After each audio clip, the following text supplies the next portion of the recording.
Okay, so it looks like you're ready to dive deep into usability. You bet. And you've sent us a ton of great stuff to work with. Yeah, we've got Steve Krug's Don't Make Me Think and Rocket Surgery Made Easy. Plus some interesting notes about accessibility. It seems like you're really trying to figure out how to make things easier to use. Absolutely. Whether it's a website or an app or even something offline. Well, from these sources, we're going to uncover some key principles. Principles that can make any design better. We'll also explore the unique challenges of mobile usability. And dive into why making things accessible matters more than ever. Sounds good. I'm ready when you are. All right, let's jump right in. Krug starts strong with his famous first law of usability. Don't make me think. I love that, but what's the deeper meaning behind it for you? Well, I think it boils down to how people actually use the web. The house. They're not reading carefully, they're scanning. Like when I'm trying to find something specific in the grocery store. Exactly. They're just trying to get what they need as quickly as possible. And if it takes too long? They're out of there. On to the next thing. It's so true. Krug actually uses a really interesting anecdote about the prince and the pauper to illustrate this. Oh, yeah. The one where the pauper uses the Great Seal of England as a nutcracker? Wait, he used the Great Seal as a nutcracker? Yep. He had no idea what it was for. He just saw a big, heavy piece of metal. Exactly. And it shows how people improvise when things aren't intuitive. Makes you wonder what we're all misusing in our own daily lives. But seriously, that's a great illustration of how we navigate the web. We click around, we try different things. Until we find something that works. Even if it's not the right way. So how do we design for that kind of behavior? Well, that's where clear navigation comes in. And visual hierarchy. It's like street signs in a city. If they weren't there, it would be chaos. Exactly. Websites need those same clear signals so users don't get lost. So we're not overwhelming them with too many choices or making them think too hard about where to go next. Right. It should be obvious and intuitive. Okay, that makes sense. But what about those users? We always hear about the average user, but is that even a real thing? It's a myth. Krug debunks that pretty effectively. Right.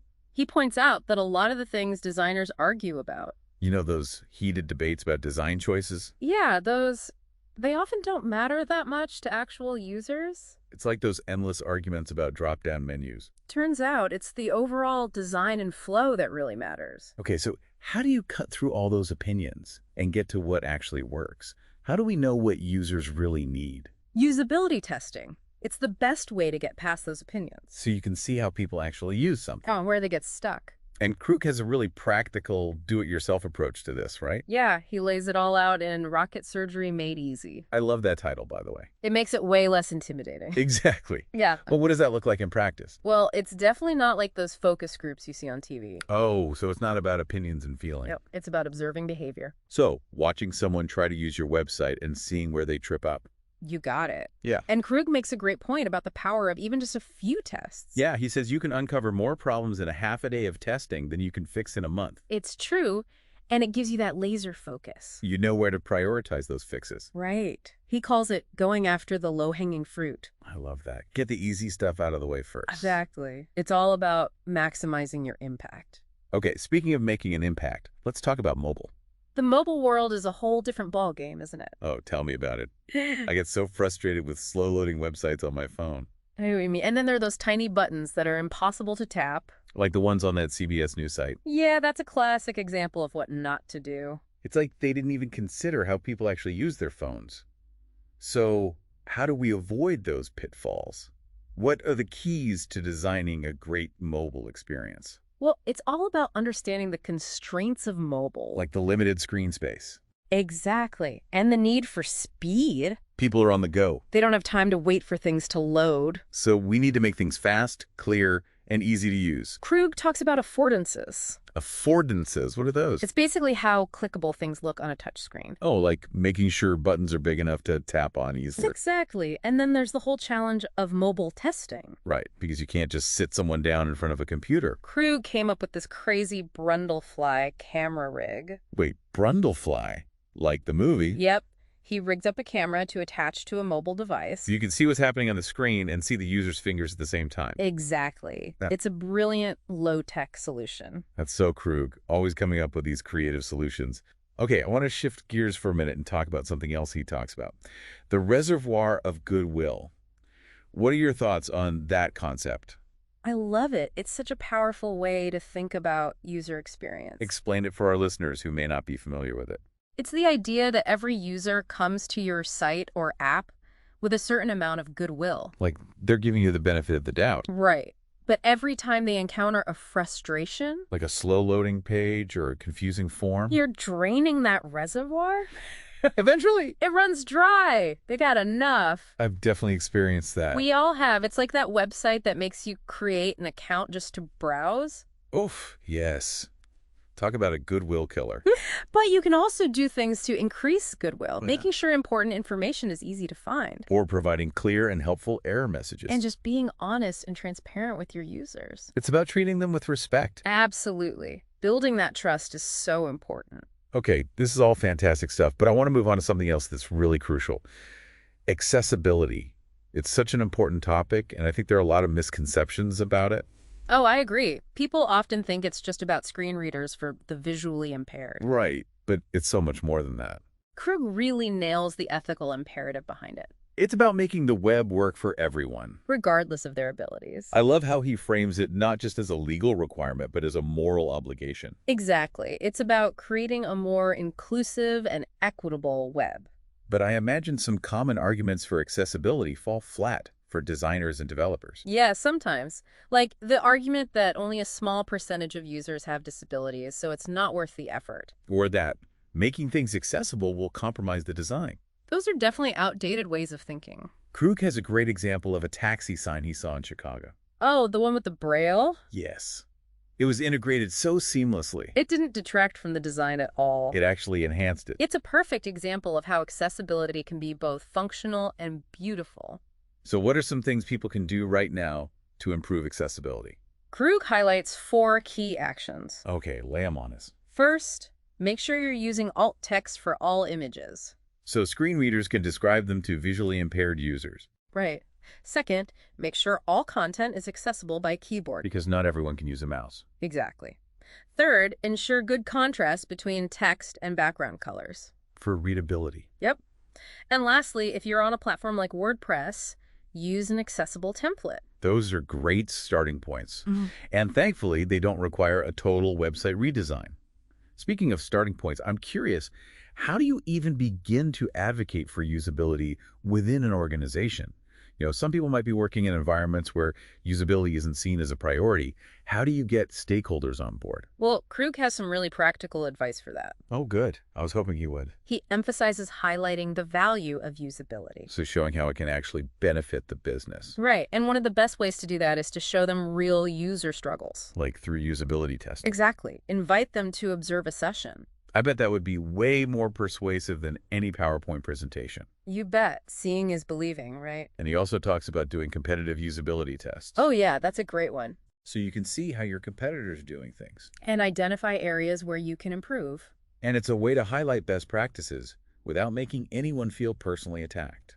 That's a really smart approach. So it's not just about being a usability expert. It's also about being a good communicator. And knowing how to present your findings in a way that will resonate with stakeholders. I like that. So you have to be a bit of a salesperson for usability. Absolutely. But at the heart of it all, it's about empathy. Empathy for users and for your colleagues. You got it. Understanding their perspectives and their goals. And making sure you're all working together to create the best possible experience for everyone. Couldn't have said it better myself. And it's important to remember that usability should never be used to manipulate or exploit users. Right. It's about making things better, not tricking people. We have a responsibility to use our skills ethically. Absolutely. Wow, this has been a fantastic deep dive so far, and we've just scratched the surface. I know, right?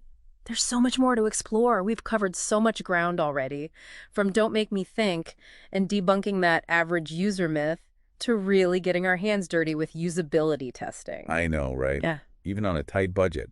And of course, we explored those mobile challenges and that crucial reservoir of goodwill. Oh, and let's not forget accessibility. Absolutely, it's all connected. It is. It's amazing how much we've unpacked. But it feels like we've only just scratched the surface. There's always more to learn. That's the beauty of it. And one thing I love about Krug's writing is that it's so engaging. Oh, absolutely. It doesn't feel like a textbook at all. It's like having a conversation with a friend who's passionate about usability. Exactly. And speaking of making things enjoyable, Mhm. what are your thoughts on Building delight into user experiences. Delight, that's a great point. Krug definitely emphasizes that. It's not just about making things functional, Right. It's about creating experiences that are enjoyable, maybe even a little bit surprising. especially in the world of mobile apps, I think. Oh, for sure. There are some apps out there that are just a joy to use. They're so well designed, so responsive. And they have those little personality touches that make them stand out. Like what? Well, it could be anything, really. Like a fun animation or a clever micro-interaction? Exactly. Those little details can make a big difference. But I think it's important to remember that delight shouldn't come at the expense of usability. Oh, absolutely. You can have the most beautiful app in the world. But if it's confusing to use, People are going to abandon it. form follows function, as they say. Right. Speaking of function, I want to circle back to navigation for a moment. Navigation. Why navigation? Well, Krug devotes a whole chapter to it in Don't Make Me Think. He does, and for good reason. It's the backbone of any website or app. If people can't find their way around, they're going to get frustrated. He makes a great analogy about websites being like malls. Oh, yeah. And navigation is like those "you are here" maps. Exactly. Good website navigation should be clear, consistent, and easy to understand. Just like in a mall, you should always know where you are and how to get to where you want to go. He talks about a lot of common navigation conventions. Like persistent navigation bars. Breadcrumbs, Rah. all those things that help users orient themselves. And of course, visual hierarchy is crucial. Using design elements to guide the user's eye, Making it clear what's most important on the page. and using clear and concise language. No jargon, no fluff, just plain English. Which brings us back to Don't Make Me Think. It's like a golden rule of usability. It applies to everything. From navigation to content to visual design. Okay, so we've talked a lot about these principles, but how do we actually put them into practice? Well, one of the most important things is usability testing. We talked about that earlier. Right. But I think it's worth reiterating that it doesn't have to be complicated or expensive. Krug makes it seem so approachable. He does. And you can get so much valuable feedback from even just a few users. It's like seeing your website with fresh eyes. Exactly. You can identify those pain points and areas for improvement. And it's important to remember that the web is constantly evolving. What worked 5 years ago might not work today. We have to stay curious, keep learning, and be willing to adapt. And always be listening to our users. They're the ultimate judges of usability. Absolutely. Okay, so let's shift gears a bit and talk about something I know you're keen to dive into. How to advocate for usability within an organization. Yes. This is something I've been struggling with. It can be tough, Yeah. especially if you're working in an environment where usability isn't seen as a priority. How do you get stakeholders on board? Well, Krug has some really practical advice on this. Oh, good. I was hoping he would. He talks about demonstrating the return on investment of usability. The ROI. Yep. Basically showing how investing in usability can lead to things like increased conversions, reduced customer support costs, and improved brand loyalty. So speaking their language. Exactly. It's about framing usability in terms of business goals. Instead of saying, we need to make this website more user-friendly, You could say improving the usability of our website will help us increase sales. or making our online forms easier to use will reduce the number of calls to our customer support center. Perfect. You get it. And don't underestimate the power of relationships. Building those connections with stakeholders. Exactly. Get to know them, understand their perspectives, and find common ground. So you can work together more effectively. And don't forget about the power of a good demonstration. Oh, right. Like with usability testing. Exactly. Sometimes the best way to convince someone is to show them firsthand how real users struggle. It's much more impactful than just talking about it abstractly. Agreed. And Krug also talks about doing competitive usability tests. Oh, yeah, those are great. It's a safe way to highlight best practices without making anyone feel personally attacked. You can say, hey, our competitor's website does this really well. Maybe we could try something similar. That's a smart approach. It takes the focus off of individual blame and puts it on finding solutions. So ultimately, it's not just about being a usability expert. It's about being a change agent You have to be able to articulate the value of usability. and inspire others to embrace it. I like that. You have to be a bit of a cheerleader. Absolutely. But I think the most important quality is empathy. Empathy for users, Yes, but also for your colleagues. understanding where they're coming from. Right. And working together to find solutions that benefit everyone. And always remembering that usability should never be used to manipulate or exploit people. That's a really important point. It's about making things better, not tricking people. We have a responsibility to use our knowledge and skills ethically. Okay, this has been such an insightful conversation. I know, I'm learning so much. But there's one more thing I want to touch on before we wrap up. I'm all ears. What else is on your mind? Well, it's something that Krug only touches on briefly, but I think it's a really important topic, especially in today's world. Okay, I'm intrigued. Lay it on me. It's the ethics of persuasion. Ah, the dark side of usability. Exactly. We've talked so much about using usability to make things easier and more enjoyable for users. Right, creating positive experiences. But what happens when those same principles are used to manipulate or deceive people? That's when we get into tricky territory. It's like there's this fine line between persuasion and manipulation. A slippery slope, for sure. Krug uses the term dark patterns to describe those manipulative design techniques. Oh, yeah, like those sneaky opt-in boxes that are pre-checked by default. Or those countdown timers that try to pressure you into making a purchase. Or those infinite scroll interfaces on social media that keep you hooked for hours. Exactly. They might be effective in the short term. But they can erode trust and damage your brand reputation in the long run. And it's not just about brand reputation either. It's about the impact on people's lives. Think about those predatory lending apps that target vulnerable populations. Or social media algorithms that promote misinformation and divisive content. It's a serious issue. It is, and it's something that all usability professionals need to be aware of. We have a responsibility to use our skills for good. Absolutely. We can't just bury our heads in the sand and pretend this isn't happening. So how do we walk that line between persuasion and manipulation? That's the million-dollar question. I think it starts with being very aware of our intentions. Why are we designing this feature? What outcome are we hoping to achieve?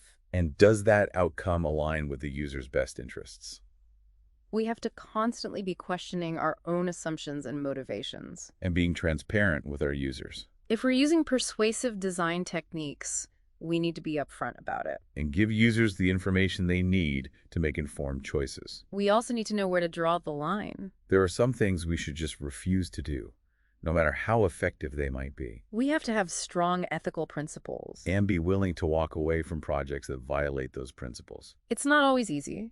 But it's important. And we need to hold each other accountable. If we see someone using usability for unethical purposes, we need to speak up. We need to be each other's conscience. Absolutely. We're all in this together. Well said. It's been a fantastic deep dive, exploring all these facets of usability. We covered a lot of ground. From the fundamentals of usability to the ethics of persuasion. But before we go, I'll leave you with one final thought. Oh, I love a good parting thought. We've talked a lot about digital usability. Websites, apps, all that. But what about the offline world? That's an interesting question. What about it? How can we apply these principles to everyday objects and interactions? I love that. It's so true. Usability isn't limited to the digital realm. Think about the design of your kitchen, your car, your workplace. Are those spaces designed in a way that's intuitive, efficient, and enjoyable to use? Or are there areas where you constantly experience friction or frustration? You can apply the same principles we've been talking about to make those experiences better. So as you go about your day, pay attention to the design of the things around you. Where do you see opportunities for improvement? Where can you apply your newfound usability knowledge to make a difference? It's like a real-world usability treasure hunt. I love that. It's about bringing that user-centered mindset into every part of our lives. It's about making the world a more usable and enjoyable place for everyone. Well said. And on that note, I think it's time for us to wrap up this deep dive. This has been such a stimulating conversation. Thank you for joining us on this exploration of usability. It's been a pleasure. And remember, Don't make us think.